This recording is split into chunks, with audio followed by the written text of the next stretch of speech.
I didn't expect applause, but I didn't expect to be erased.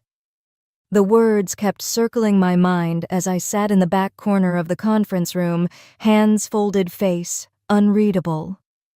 Outside the glass wall, the city buzzed like usual, indifferent, alive.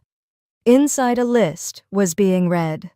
Every quarter, our company announced salary adjustments in an all-hands meeting, supposedly based on performance, client impact, and growth contribution, and this quarter I had outperformed everyone, brought in more than half the firm's revenue. 60%. 60%. It hadn't come easy. I hadn't taken a full weekend off in 8 months. I lived in red-eye flights and lukewarm takeout. But I was proud of the work, not for the praise, but for the quiet knowledge that I carried more than my weight. Next, the VP announced, eyes flicking over the printed names. Another name. Another polite clap. Another small smile. Still not mine. I didn't shift. Didn't blink. My palms were beginning to sweat, but my expression didn't crack. The list was almost done. 5 names left. Still not mine. He paused, and finally, to wrap things up. It wasn't me. The room erupted in applause. Someone patted my shoulder as they passed. Next time, Evelyn, they said softly, their smile awkward. Next time I didn't move. I didn't trust my legs. My throat was dry, my ears ringing slightly. It wasn't anger, not yet. It was something colder, like watching a slow car crash from inside the vehicle. I glanced at the projection on the wall, a neat bullet list of names and their new salary brackets. My name wasn't there, not even misspelled, just absent, erased, as if 60% of the company's revenue had come from thin air. The meeting ended. People filtered out. Laughter returned to the hallway like nothing happened. But something had happened. Something I wouldn't forget. And I didn't say a word. Not yet. The messages started coming in before I even sat down. Nice going, Evelyn. That raise was long overdue. You crushed it this quarter. Congrats. Red velvet cupcakes in the break room. Get yours, superstar. I stood beside my desk, staring blankly at my monitor. For a second, I considered logging off. I hadn't gotten the raise, but no one seemed to know that. Across the room, Ava from Client Relations waved at me with a huge smile. I knew they'd give it to you, she called. You basically kept this place alive. She meant it. Ava was sweet, new, bright-eyed, eager to learn. I had mentored her for the past 6 months, helped her land her first big client. She thought I was invincible. I smiled back and gave a half-hearted thumbs up. My jaw was starting to hurt from pretending I opened Slack. Dozens of messages. Congrats, Evelyn. So deserved. We should celebrate lunch today. About time they recognized your work, except they didn't. In the mix of group chats and public channels, a private message appeared. Rachel, operations lead. Wait, did they actually skip you? Please tell me I misheard. Another ping. J. Product. That was brutal. I'm honestly shocked. You carried this place through Q3. A pause. Then another message. Rachel, you're the one who trained half the team that did get the raise. I stared at that last sentence for a long time. It wasn't just that I was overlooked. It was that I'd built the foundation others were now standing on, and somehow I was the one left out of the photo Ava returned from the break room, cupcake in hand. They put your name on the board, right? She asked, looking genuinely confused. I didn't see it. Must have been a mistake. I swallowed hard. No, I said softly. It wasn't. Her smile faded. I'm sorry. That's not right. She stood there awkwardly, wanting to fix something she couldn't. I nodded toward her cupcake. Enjoy it. I said, forcing a smile. "You've earned it." She walked away slowly, and I sat down, hands trembling under the desk as congratulations kept pouring in, from everyone except the one person who signed the decision. I clicked open the company dashboard.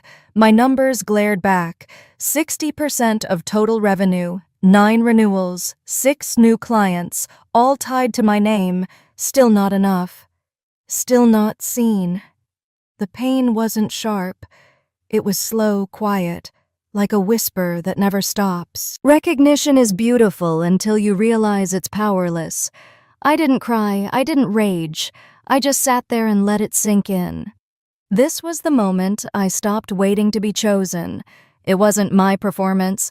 I knew that now. I had known it quietly since the quarterly review 2 weeks ago, but I didn't want to believe it then. I do now. We were seated in the smaller glass meeting room, the kind with fake plants and that one flickering light no one bothered to fix. My direct manager, Daniel, sat across from me, tapping his pen against his notes like he was building courage. "You've done solid work this quarter," he began, not quite looking at me. I nodded, waiting for the but he said, eyes finally meeting mine. "There are concerns." "Concerns," I repeated, careful to keep my tone even. He exhaled the way people do when they want you to understand their hands are clean. "Your numbers are strong. Evelyn. Really strong. But performance here isn't just about results." There it was. I said nothing. He continued, "We're also evaluating team cohesion, communication style, leadership tone. You're very independent." I almost laughed. Independent. That was a generous way of saying I didn't spend my mornings gossiping at the coffee machine or laughing at Marcus's bad impressions of the CEO. I didn't linger in the kitchen to debate football stats. I didn't join the Friday night Zoom happy hours that somehow lasted 3 hours and involved people clinking wine glasses on camera like we were in a sitcom I worked. I delivered, I exceeded, and still I wasn't enough. Daniel cleared his throat. "There's a sense you're not fully bought into the team culture." I blinked, "because I don't go drinking with Marcus after work." He held up both hands. "Hey, I'm just sharing the feedback I've heard."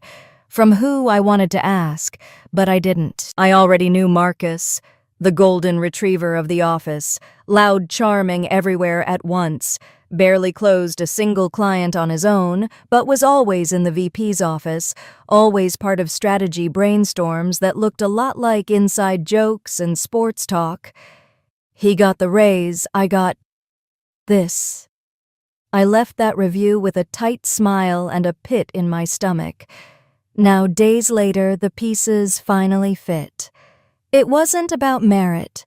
It was about comfort, about politics, about who made who feel good. Rachel's words echoed in my head. "You're the one who trained half the team that did get the raise, and I spent months helping junior reps refine their pitch decks, coaching them through client objections, even building a shared knowledge doc the whole department used. But I wasn't fun enough, not bubbly, not social, not easy to digest, not political, and that made me dangerous. The worst part wasn't being undervalued. It was being told with a smile that the problem was my tone. I wasn't punished for failing. I was punished for not pretending I didn't speak a word for the rest of the day. No one asked why. No one noticed. Or maybe they did and chose to look the other way. The office had a way of celebrating winners loudly and overlooking the rest in silence. That suited me just fine. I waited until after lunch. That's when the office was most distracted. Half the team wandered off for bubble tea or gossip, and the other half pretended to work while doom-scrolling group chats. I took a sip of cold coffee, minimized my inbox, and opened the CRM dashboard. 16 clients, 16 relationships I had built and protected like glass. I had nurtured them through mergers, market crashes, and CFO tantrums. Not a single one came from someone else's pipeline. They were mine. I clicked into Trident Corp. Lead account manager Evelyn Hayes. Shared with Marcus Caitlin. Jacob. Not anymore. Click remove access. Click adjust visibility. Click change notifications to Evelyn. Only. One by one, I went down the list. Halberg Ventures, Oasis, Energy, Loom, Analytics. Each name another brick in the empire I had quietly built. I didn't delete anything. I wasn't sabotaging the company. I was preserving control, silently repositioning the levers of influence. If they wanted to cut me out of rewards, they could work without the access I gave them. Halfway through a message pinged Ava. Hey, did you see they put Marcus's quote on the internal newsletter? I didn't reply. I just smiled, tight-lipped, unreadable, and kept going. In the middle of reclassifying the Oasis renewal proposal, a voice startled me. Evelyn. It was Devin from IT holding a banana and blinking like he hadn't meant to speak yet. Sorry, didn't mean to sneak up. You didn't, I said calmly. He nodded toward my screen. You cleaning up contact roles, something like that. He hesitated. Let me know if you need help navigating the sync rules. Most people botch it. I tilted my head. You think I'll botch it? He turned pink. No, you're probably the only person here who knows how that thing actually works. I gave a small nod. Thanks, Devin. I'll ping you if I hit a wall. He lingered a second longer, opened his mouth, then changed his mind and walked off, peeling his banana with both hands like it required extreme focus. The moment passed. I kept working. I moved to the shared Google Drive, adjusted document permissions, removed edit rights from strategy decks I had authored, set trackers to view only, cleaned up folders that no one else had touched in months, but would notice the moment they lost access. They had always taken my orderliness for granted, my structure, my systems, my quietly maintained empire. Now they'd feel the holes. They just wouldn't know why. By 4:30 p.m., I had finished. Everything still functioned. Nothing was broken. But behind the curtain, the wires had been rerouted. No Slack message, no meeting invite, no fight. Just silence. And beneath that silence, absolute control. Let them sleep peacefully tonight. Let them feel untouchable. Tomorrow would greet them with blank dashboards, missing links, unanswered emails. And when the questions came, I'd smile politely, I'd act surprised, I'd pretend to help. That was the plan. Not revenge. Just clarity. By 7:52 a.m., the first email went out. Subject, urgent. Higgins file missing. By 8:13, the second followed. Subject, Trident. Client portal. Not loading. Need help. ASAP. By 8:29, chaos was in full bloom. I sat at my desk, sipping my coffee like it was any other Monday. The difference was that the air around me buzzed not with conversation, but confusion, the kind that builds when systems start slipping and no one knows why. People were refreshing dashboards, re-logging into CRMs, tapping furiously on keyboards like the issue might be their Wi-Fi. I didn't flinch, Evelyn. It was Lena, a junior in sales, her eyes wide and breath short. Hey, do you know if Oasis Energy changed their login credentials? I looked up slowly. Why do you ask? I tried to pull their last proposal and I don't have access anymore. It's saying I need owner permissions. I frowned sympathetically. That's odd. Have you asked it? She nodded. They're swamped. I'm number 11 in the help ticket queue. I tilted my head. Try pinging Devin directly. He's usually fast. Right? Okay, thanks. She scurried off, typing with both thumbs mid-stride at 9:03 a.m. Marcus stood in the center of the sales floor, arms raised like a panicked conductor. Who here has any access to Halberg's quarterly report? Anyone. Silence. Jay looked up from his screen. Their main contact just canceled our call, said he's reevaluating partnerships. What? Marcus hissed. Why the hell didn't anyone tell me this earlier? We just found out. No, this isn't happening, not today, but it was. The system wasn't down, it was functioning perfectly. It just no longer belonged to them. At 9:21, an emergency meeting was called. I received the invite, I declined it, politely. In the hallway outside the conference room, Daniel, my manager, was pacing. He passed me without a word, eyes darting like he was scanning for something invisible. He looked right at me, then past me like I was part of the wallpaper. Perfect. From where I sat, I could see the projection screen inside the glass room. Half the dashboard tiles were red. Client activity down. Contact reports zeroed out. Task workflows blank. Inside, the sales director was red-faced, stabbing the air with his hand. Rachel sat, stone still, a notepad untouched on her lap. Devin stood by the door, arms folded, refusing to make eye contact with anyone. This wasn't a glitch. It was a vacuum, a silent extraction, and no one could trace the thread back to its source. Someone 2 desks over whispered, "We're dead if Trident walks." I heard it, I knew it, but I didn't respond, because this wasn't about watching things burn. It was about watching people realize they never had the fire under control. One by one, small cracks were turning into fault lines. By 10:00 a.m., 5 clients had gone dark. 3 had canceled standing calls. 2 submitted cancellation forms. All of them were mine, and still not a single person looked at me. I didn't hide. I didn't dodge questions, but I didn't volunteer answers either. That's the thing about control. When you have it, you don't need to prove it. Let them scramble. Let them theorize. Let them blame faulty syncs and software updates. The storm had arrived and no one saw the lightning coming. The first cancellation came at 10:11 a.m. No angry email, no phone call, just a quiet notification. Subject Trident Corp. Contract termination confirmed. It slipped into the system like a shadow marked with the client's standard digital signature. No commentary, no context. I stared at the screen, letting the weight of it settle.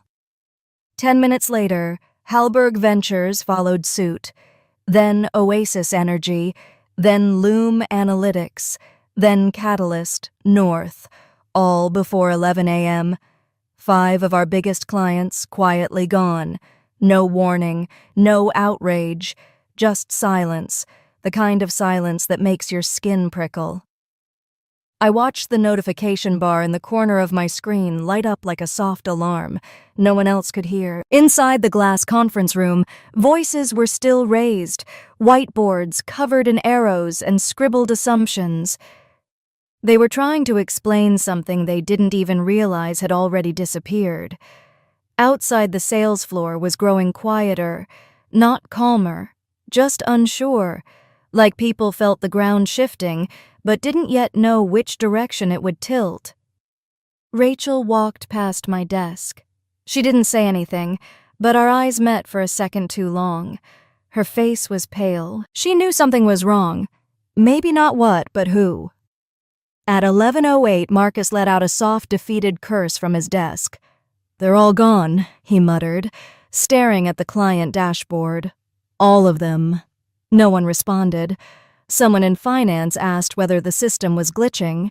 It said no. Devin confirmed all back-end logs were clean. Nothing had been deleted. Everything was functioning properly, which was true. It was. The data was still there, the tools still worked. The files hadn't vanished. The clients had, but they hadn't stormed out. They hadn't slammed doors. They just walked away without explanation, without a trace. And that's the thing about real loss. It rarely makes noise. People expect devastation to be loud. They expect alarms, fights, things breaking. But real loss is quiet. It leaves behind echoes, not evidence. The break room was empty now.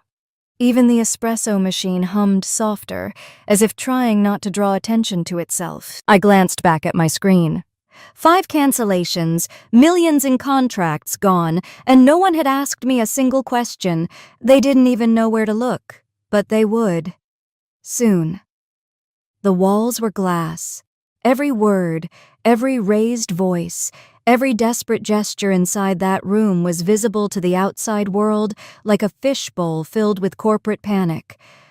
I walked by, slowly, steady, as if I had all the time in the world. Because I did. Inside the conference room, Daniel stood near the whiteboard, his voice sharp and shaking at the same time. "No, listen. This isn't just a sync issue. We've lost 5 clients in less than 2 hours. This isn't a tech glitch. It's a pipeline hemorrhage." He jabbed at the screen behind him, which displayed a dashboard full of red flags. I recognized the metrics instantly. Churn rate spike, client drop-off alerts, stalled renewal funnels. Exactly the symptoms they should have seen coming. Marcus, sitting at the table, looked like he'd aged 10 years since breakfast. His usual swagger had melted into a hunched stare, eyes darting to anyone who might have an answer. He opened his mouth to speak, but Rachel cut him off. "We've checked permissions, we've checked system logs. Everything tracks. The files weren't lost. The clients just left." A heavy pause. From the far corner, Devin cleared his throat. To be clear, no unauthorized access. Nothing was wiped or exported. All movements were internal, clean. No breach. Daniel ran a hand through his thinning hair, his expression crumbling further. Then someone inside initiated this. Someone with access. Someone we didn't see coming. His voice cracked on the last word, a flicker of fear in his eyes. That was new. I kept walking, not because I didn't care, but because I didn't need to watch. I already knew what was happening. They were unraveling. And not because of what they had done to me, but because of what I chose not to do for them anymore. That was the part no one ever expected, that silence could be a weapon sharper than any confrontation. I passed Ava near the coffee bar. She was frozen, holding a paper cup like she wasn't sure what to do with it anymore. Her eyes followed me. She whispered, "They're losing it in there." I smiled faint and composed. She hesitated. "Do you know what's going on?" I looked at her, really looked at her, and in a calm, measured voice said, "Sometimes people don't realize who holds the system together until it starts falling apart." She didn't respond. She just stood there, blinking like she had heard something important but didn't quite understand it yet. Back inside the room, Daniel slammed his palm on the table. "Find me answers. I want names. I want timestamps. I want solutions now." But there were none. Not yet. Because they still didn't realize what they'd lost wasn't stored on a server. It was never a file, a dashboard, or a login. It was trust. It was loyalty. It was me. And they gave it away for free. As I turned the corner, their voices faded behind the glass, still panicking, still pointing fingers. And I kept walking, not faster, not slower, just steady, because cold satisfaction doesn't need an audience. They still hadn't called my name. No one summoned me into a meeting. No one asked me to explain what was happening. There were no dramatic confrontations, no angry emails, not even a passing accusation. But the cracks were spreading. The floor was shifting, and I was standing completely still at 11:46 a.m. I watched the company's internal metrics screen update again. Client engagement down, 42%, active proposals, frozen sales, chat, channels, dead silent. Outside the conference room, Marcus leaned against the wall, his tie loosened, brow damp. He looked like a man who'd just realized the fire was already in the walls. I kept to my desk. Calm, untouched. I didn't need to gloat. I didn't need to be right out loud. That was never the point. The point was, I had stepped back, And the entire system, the performance metrics, the pipeline, the client trust had followed me. You don't realize how much you hold until you release it. It wasn't just about the clients. It was how the team used to function because I was there. The workflows I'd streamlined, the quiet nudges I gave when meetings veered off course, the way junior reps would forward me drafts for polish without being told. My fingerprints were on everything but never in the spotlight, and now that I was silent, everything was louder, messier, cracked. I walked to the printer just as Rachel was returning from the war zone upstairs. She looked drained. Her notepad was still blank. "They have no idea what to do," she muttered more to herself than to me. I offered a gentle nod. Sometimes people only notice the architect once the foundation starts to split. Her eyes flicked to mine. There was a pause, not surprise, not confusion, recognition. She knew. Not the full picture, maybe, but enough to realize this hadn't just happened. I picked up my documents and returned to my seat. Across the room, someone asked Devin if the CRM had a backup file they could restore. He replied, "There's nothing to restore. Nothing broke." Exactly. They were looking for a bug. They didn't understand it was absence. True power doesn't announce itself. It doesn't wave or shout. It just leaves. And the silence that follows. That's the sound of gravity shifting. At 3:02 p.m., I logged into a private Zoom room. My camera was off. Just for a moment, I needed to breathe fully freely without pretending. On the screen, 5 names popped up: Trident Corp, Oasis, Energy, Halberg Ventures, Loom Analytics Catalyst. North. Not one of them had reached out to the company directly. All of them had called me. The backgrounds behind each executive were different: office towers, home libraries, sleek boardrooms, but the expressions were the same. Calm, waiting, respectful. Evelyn said, Diane from Catalyst North. Her voice warm. "Glad you could join us. I wouldn't miss it," I replied, finally turning on my camera.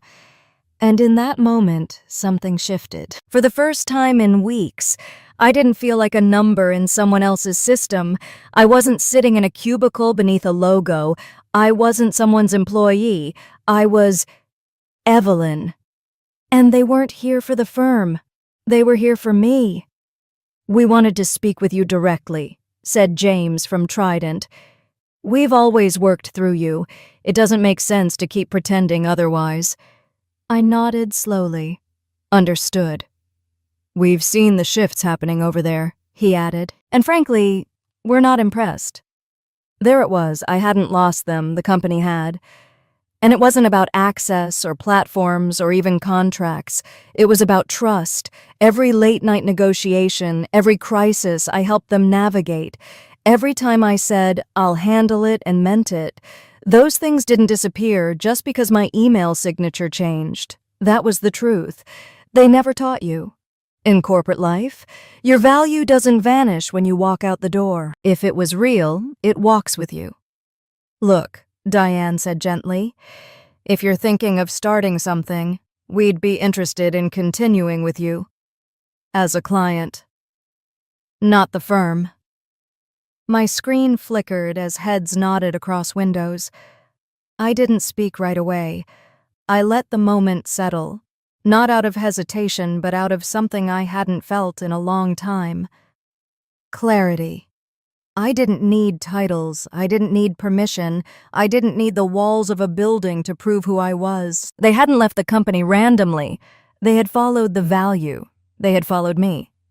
The desk was temporary, an old kitchen table near my apartment window, but it felt more like mine than any office ever had. There was no logo on the wall, no clunky time-tracking app blinking in the corner of my screen. Just me, a black notebook and a digital whiteboard filled with names that once belonged to someone else's pipeline. Now they were coming to me directly. No middlemen, no politics, no glass walls. For the first time in my career, I wasn't building someone else's dream while being told to wait my turn. I was designing mine blueprint by blueprint, step by step, mistake by mistake. It started simply: a consulting framework, a new business entity, a brand name. No one could erase from a roster. I reached out to Rachel that week. She was the first to leave the company after the fallout. When I told her what I was planning, she didn't hesitate. "I'm in," she said. "I'm so in." One by one, others followed. Not just clients, but colleagues. People who saw through the noise. People who were ready for something real, something built on substance, not flash. I didn't announce anything with fanfare. No dramatic posts, no passive-aggressive goodbyes. I just started, and piece by piece, something new took shape.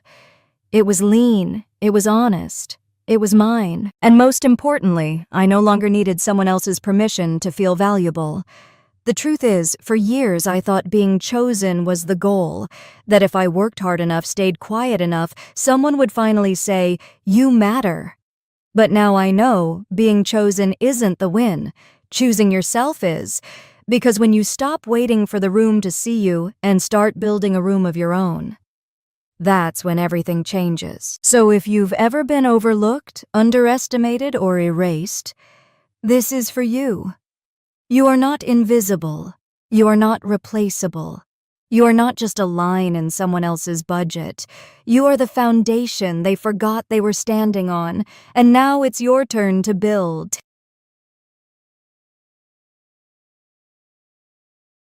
I walked into the executive boardroom, still carrying the thrill of victory. After 9 relentless months, the $500 million defense contract was finally mine. Ours.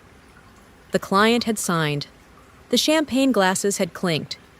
And for the first time in weeks, I allowed myself a quiet breath of relief. This was supposed to be the morning of recognition, the kind where sacrifices made sense and years of loyalty found their reward. Instead, Patrick Carter didn't even look at me. The chief financial officer sat hunched behind the polished oak table, eyes fixed on the papers in front of him, as though I wasn't there at all. Without a word, he flicked his wrist and sent an envelope sliding across the surface. It landed in front of me with a dull slap. "Effective immediately," he said, tone flat, like reading from a grocery list. "You've been reassigned," he added, voice almost bored. "Executive secretary, compensation adjusted accordingly." Moments like these remind us how fragile both pride and dignity can be when pressure hits unexpectedly. So take a moment to do something small and fun for yourself, maybe a new haircut or a little shopping. Don't forget to let me know where you're watching from, and hit that like and subscribe button if you've ever felt overlooked or unappreciated in a place where you've given your all. I froze. For 20 years. I had lived and breathed Eastbridge. I am Melina Hayes, Vice President of Global Contracts. Or at least I was 5 minutes ago. I carried negotiations across continents, memorized every clause, gave up weekends, missed birthdays, and even dialed into meetings from a hospital bed. Last week's victory was not luck. It was the culmination of years of sacrifice and relentless precision. Patrick Carter leaned back in his chair, fingers interlaced, exuding the arrogance of a man who thrived on control. He didn't need to insult me directly. His silence said it all.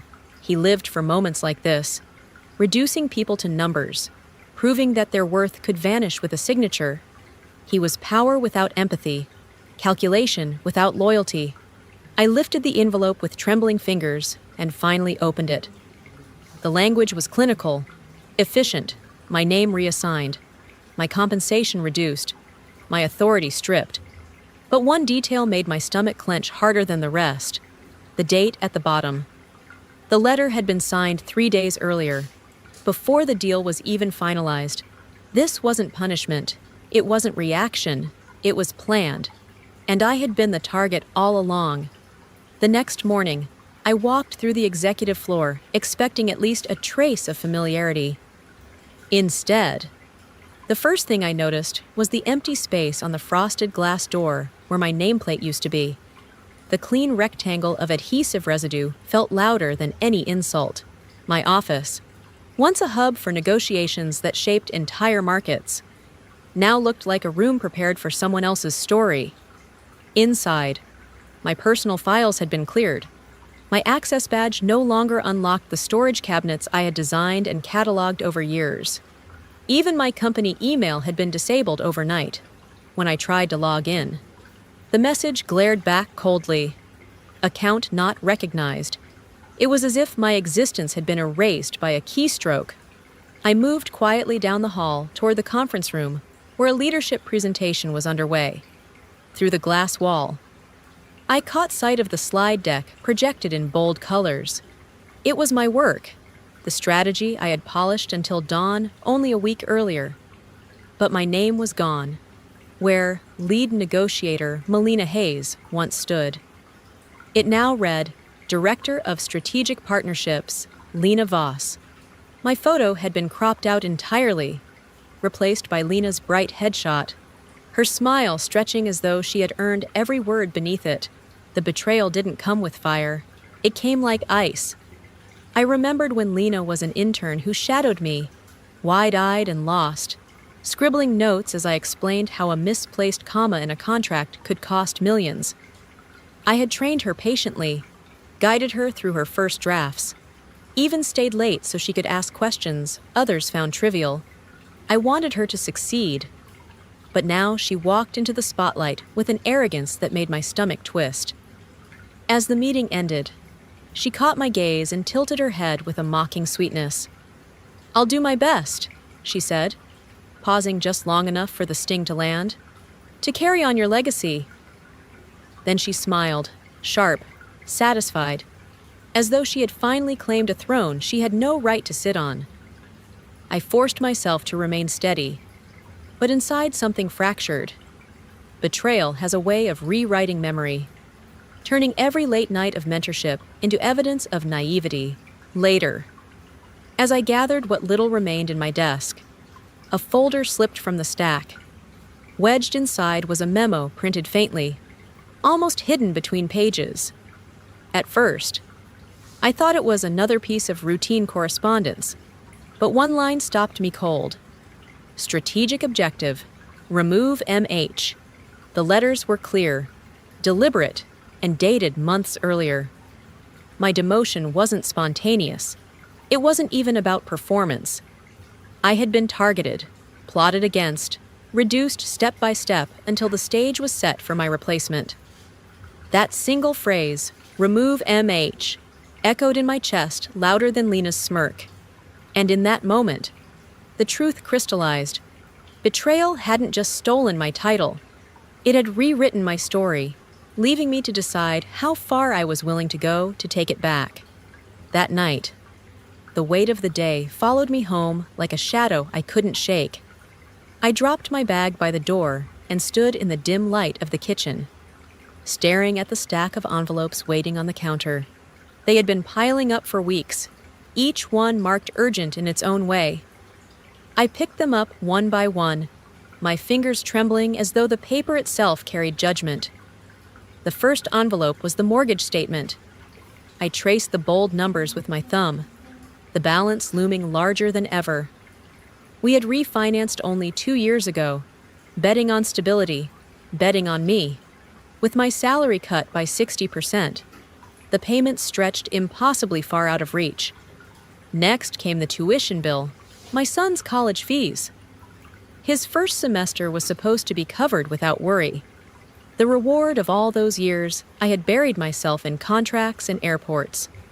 Now the figures stared back at me like an accusation, reminding me that promises made to him might be broken before the year even ended. The last was the hardest to hold, a hospital invoice for my mother's care. Her health had been fragile since the stroke. The kind of ongoing treatment insurance only covered partially. I pressed the paper to my chest, as though holding it close might soften the truth. With this new compensation adjustment, I couldn't afford her care, his tuition, and the roof over our heads. The math didn't lie. 2 months. That's all I had before everything unraveled. I sank into a chair, the silence of the house pressing down heavier than the numbers, for the first time in years. The certainty I had carried like armor cracked. The woman who could negotiate millions with a steady voice couldn't negotiate her way out of her own life collapsing. The phone buzzed, startling me. It was Claire, a colleague I had trusted for years. I hesitated before answering, unsure if I had the strength to hear more company gossip. Her voice was gentle, almost apologetic. "Melina," she said. "I heard what happened. They're saying it's just temporary, a few months, maybe. Hang on, and they'll reconsider." I closed my eyes. For a moment, I wanted to believe her, to cling to the idea that this humiliation was only a passing storm. But the envelope on my lap with the signed demotion date told a different story. I had seen the memo. I knew better. Still, her words lingered, a cruel echo of hope where none should exist. The kind of hope that twisted the knife deeper because it wasn't real. I thanked her quietly, forcing my voice not to break. When the call ended, I set the phone down and stared at the pile of bills again. Worry had turned to despair to silence. I sat there in the kitchen long after the lights dimmed, knowing that false hope was just another form of betrayal. Sleep never came easily anymore. That night, I lay awake in the half-dark of my bedroom, the silence punctuated only by the hum of the refrigerator down the hall.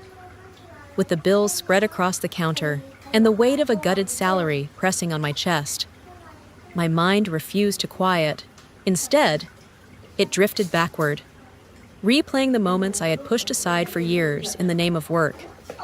I remembered the birthday candles that melted into wax before my son blew them out, because I had been on a plane to Frankfurt finalizing a supplier agreement.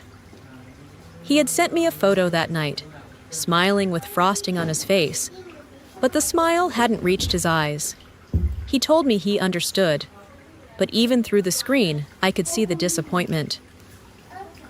Then there were the countless calls from my mother. Her voice always carried warmth, even when I answered hours late or not at all. One memory stung sharper than the rest. She had called me 3 times in one evening, her name flashing on my phone while I sat in a conference room negotiating timelines with Patrick Carter. By the time I finally returned the call, her tone had softened into resignation. "It's okay, Melina," she had said. "I know you're busy." I told myself she meant it, but deep down, I knew she had only stopped expecting me. And I couldn't forget Zurich, 6 months ago. I collapsed in a hotel room after 3 straight nights without rest. When I woke, an IV was taped to my arm, the doctor sternly telling me to slow down, but instead of listening, I pulled on a blazer over the hospital gown and joined a 7 a.m. video call. Patrick's face filled the screen, Lena smiling beside him. Neither noticed the medical band around my wrist. I told myself dedication would be rewarded. Now, in hindsight, all I could feel was regret. I rolled onto my side and reached for the leather-bound planner I had carried for years. Its worn cover was scarred with travel, pages stuffed with boarding passes, and scribbled notes from hotel desks. I flipped aimlessly, searching for some reassurance that all those sacrifices had meant something.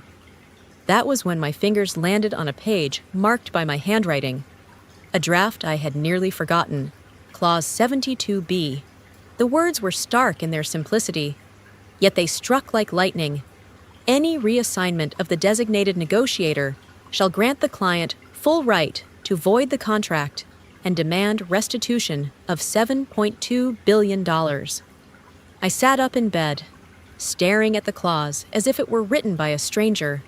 My pen strokes, my initials, my foresight buried beneath months of exhaustion. It was the insurance I had created in Geneva, After hearing a client whisper, "We've been burned before. We need your name, not just theirs." Regret still lingered, heavy and sharp, but now it was threaded with something else, a fragile awareness that maybe my sacrifices had left me more than scars.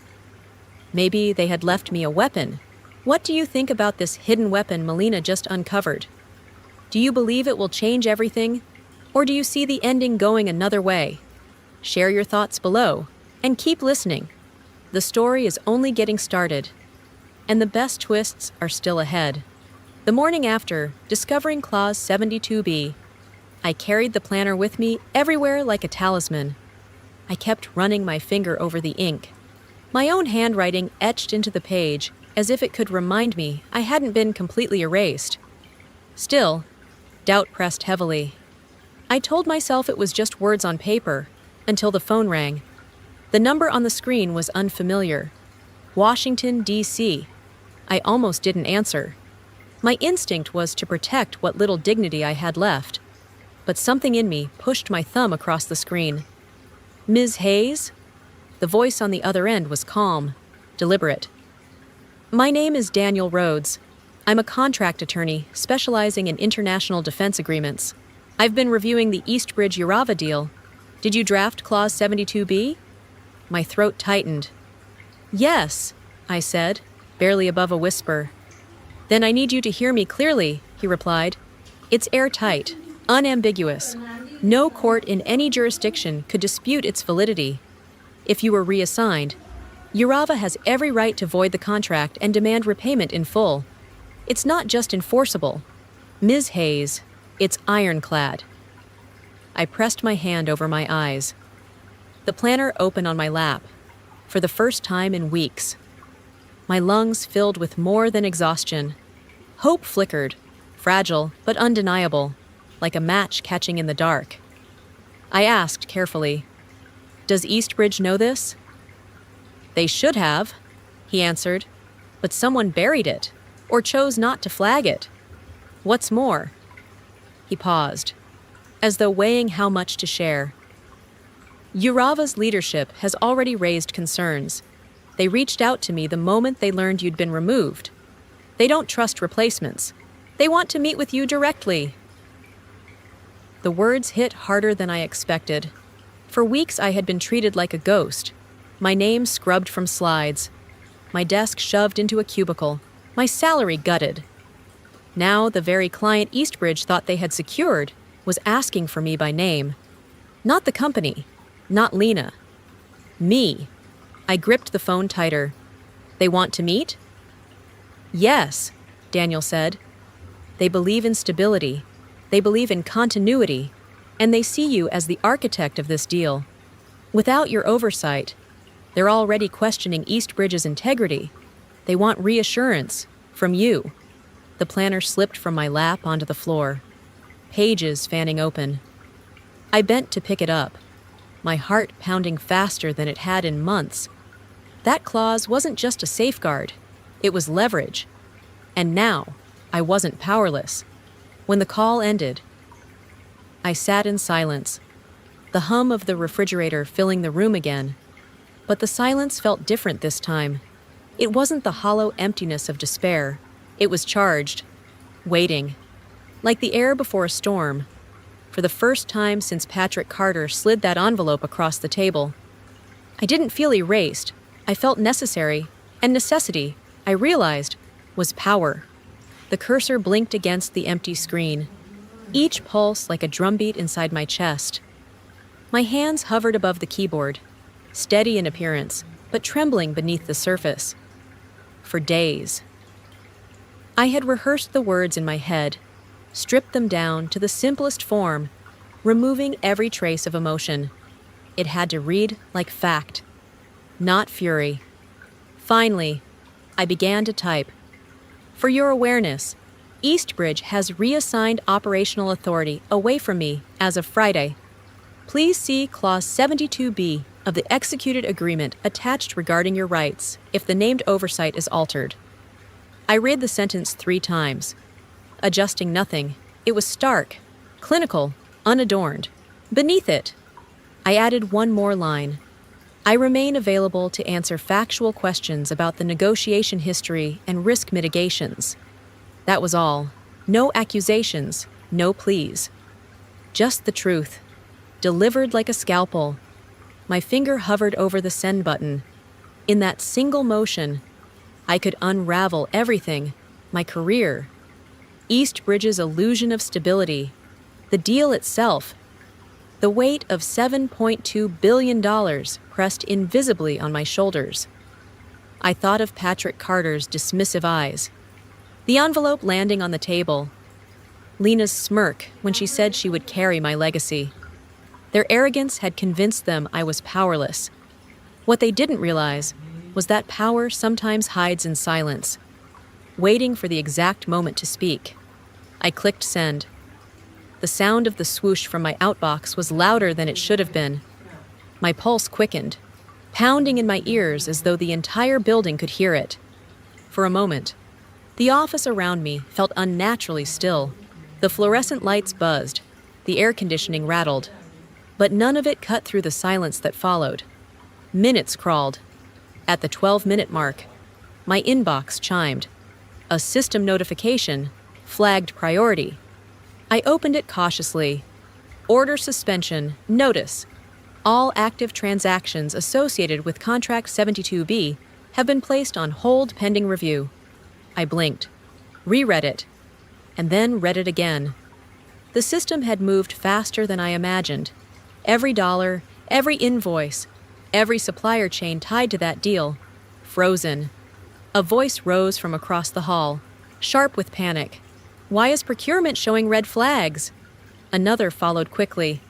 Did someone pause the Urava order? Chairs scraped. Footsteps pounded. Whispers ricocheted down the corridor. I glanced at the clock. 15 minutes. That's all it had taken. The tension in the air shifted, thick and suffocating.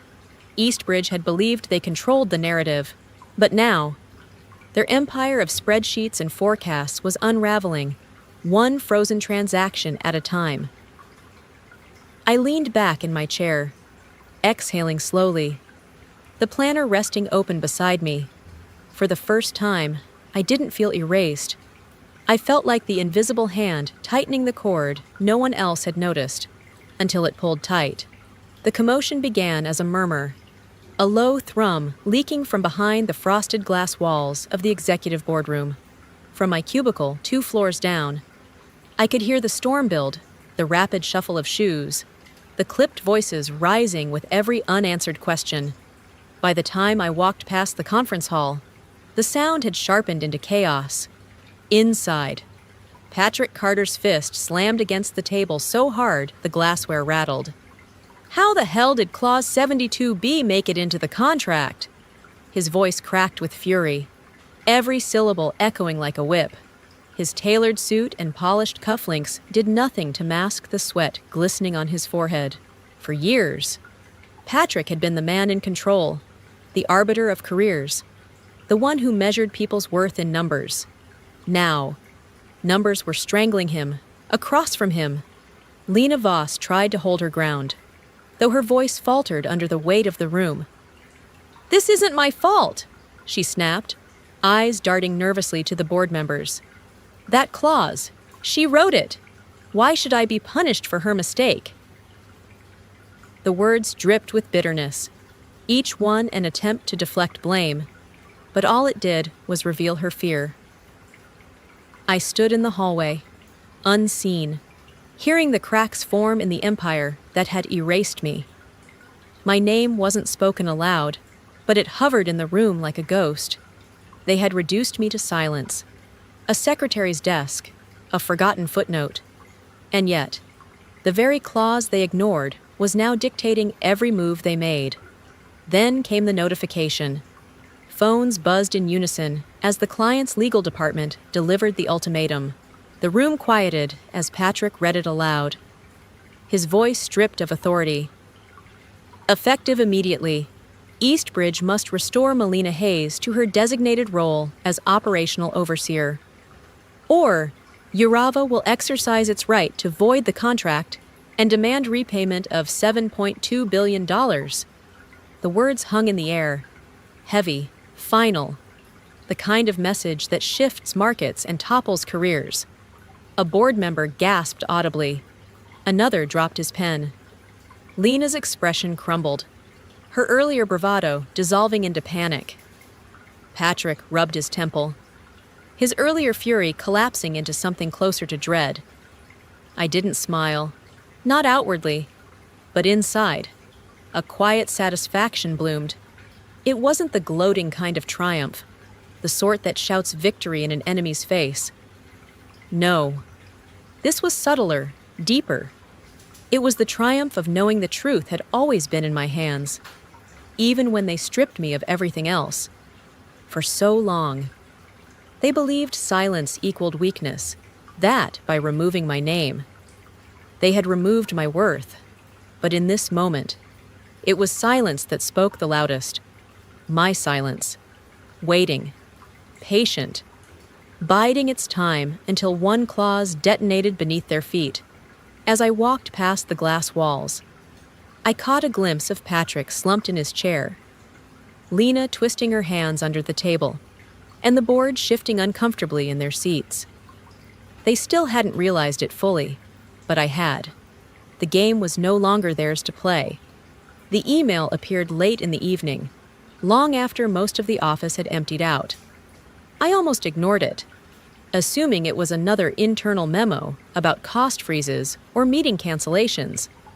But the subject line made me pause. Confidential proposal. Ventral arrow. My pulse quickened. Ventral was Eastbridge's fiercest rival. The competitor that Patrick Carter had dismissed countless times as nipping at our heels. I opened it carefully, scanning each line as though it might vanish if I blinked. The words were direct, bold, without hesitation. Senior executive position. Compensation, twice your current base. Equity stake included. Full authority over global contracts. Build your own team without restriction. I leaned back in my chair, staring at the screen. For months, I had been treated like a ghost inside Eastbridge, reduced to silence and shadows. And here was the one company they feared most, offering me not only restoration, but elevation. It was more than an offer. It was recognition. Still, I hesitated. Opportunities like this didn't come without risks. Ventral Arrow was relentless, aggressive in ways Eastbridge had never dared. Accepting their offer would mean stepping directly into the crosshairs of a corporate war. Did I have the strength left to fight at that level again? Or was I too tired, too scarred from betrayal? To start over? As I wrestled with the thought, my phone buzzed. A secure message notification appeared from a contact I hadn't expected. Urava, the International Defense Coalition, the very client tied to the $7.2 billion contract. My breath caught as I opened it. Ms. Hayes. The note began. We have made our position clear to Eastbridge's leadership. However, let us also be clear with you. We will not sign or move forward with this agreement under any circumstances unless your name is attached as the designated overseer. This is non-negotiable. I reread the words twice, then a third time. The meaning was undeniable. I wasn't simply an employee caught in corporate politics.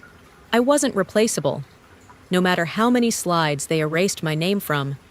To Urava, I wasn't just an option. I was the contract itself. Shock rippled through me, followed quickly by something steadier, heavier, responsibility. They had staked their trust not on Eastbridge, not on Ventral, but on me. Suddenly, the offer on my screen took on a different weight. This wasn't just a chance at redemption. It was proof that my value was larger than any single company's recognition. I closed my eyes, inhaling slowly, letting the silence of the room settle around me. For the first time since Patrick Carter slid that envelope across the table, I had a choice, a real one. I wasn't powerless anymore. I was a bargaining chip, a strategic asset, the kind of person both rivals and clients were willing to fight for. And the decision of where I would stand next belonged to me alone. The pen felt heavier than it should have, its weight pressing into my fingers as I signed the final page. Across from me, the executives of Ventral Arrow nodded in quiet satisfaction, their expressions mirroring the certainty that this moment was more than business. It was history being rewritten, the same contract, the same $500 million. But this time, the name etched at the bottom was mine, not buried in footnotes, not erased from slides, not stolen by someone else. Mine. The relief was sharp, almost overwhelming, for months. I had carried the sting of humiliation like a second skin, reduced to silence in the company I had given 2 decades of my life to. Now, as my signature dried on the page, that skin peeled away. In its place was something lighter, freer, alive with a pride I had nearly forgotten how to feel. Within hours, the headlines began to flood the newswire. Ventral Arrow secures historic $500 million defense contract. Eastbridge loses deal, forced to repay $7.2 billion to Urava. Every outlet, from Bloomberg to the Financial Times, ran the story. And with each headline, my name appeared, attached not to scandal or betrayal, but to victory. I scrolled through the reports in quiet disbelief, watching the fallout unfold in real time. Eastbridge stock plummeted. Investors demanded answers. Patrick Carter, the same man who had tossed an envelope across the table without meeting my eyes, resigned under the weight of public outrage. His downfall wasn't explosive. It was slow, humiliating. The kind of resignation that strips a man of the arrogance he once wielded like armor. And Lena, her rise had lasted barely long enough for her name to be printed on the company website. By the afternoon, it was gone, scrubbed from the leadership page as though she had never existed at all. The same erasure they once forced on me now consumed her. I didn't cheer, I didn't gloat, I simply exhaled, steady and calm, feeling the freedom ripple through me like air after a storm. The contract was mine, the respect was mine, and for the first time in years, my future belonged solely to me. I had not only survived their betrayal, I had outlived it, and in doing so, I had reclaimed the one thing they could never erase, my name. The sun poured through the tall windows of my new office, casting light across the polished desk. On the wall, just to the right of the door, gleamed a plaque etched in crisp black letters. Chief Global Contracts Officer, Melina Hayes. I traced the words with my eyes, letting them settle into me. No longer erased, no longer hidden. This time, my name was carved into the foundation of something I had chosen, not something handed to me and stolen away. The phone buzzed on the desk, breaking the quiet. I glanced down to see Lena's name glowing on the screen. For a brief second, I remembered her smirk, her false confidence when she promised to carry my legacy. Now her messages came not with arrogance, but desperation. My thumb hovered, then pressed the side button. The screen went dark. Silence reclaimed the room. That silence didn't feel empty. It felt free. Turning back to the glass wall, I saw my new team gathered in the open workspace, people who had followed me through late-night calls, who had trusted me when the board dismissed my voice, who had carried the weight alongside me even when their own recognition was stripped away. They looked at me now, not with pity, but with belief. I stepped out, steady, calm, the weight of the past falling away as though it had never truly belonged to me. We will never let anyone here be erased simply because they are loyal, I said, my voice carrying further than I expected. The room stilled, every eye on me. In this place, your value cannot be deleted. It is indelible. For the first time in years, I wasn't speaking to defend myself.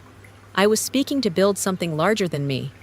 Their nods, their faint smiles, told me the words had landed, and in that moment, freedom was no longer just mine. It belonged to all of us. Your story matters too. Have you ever felt overlooked despite giving everything? Share your thoughts in the comments. Tap like if Melina's journey struck something in you. Share this with someone who needs it. And don't forget to subscribe so you won't miss the next chapter.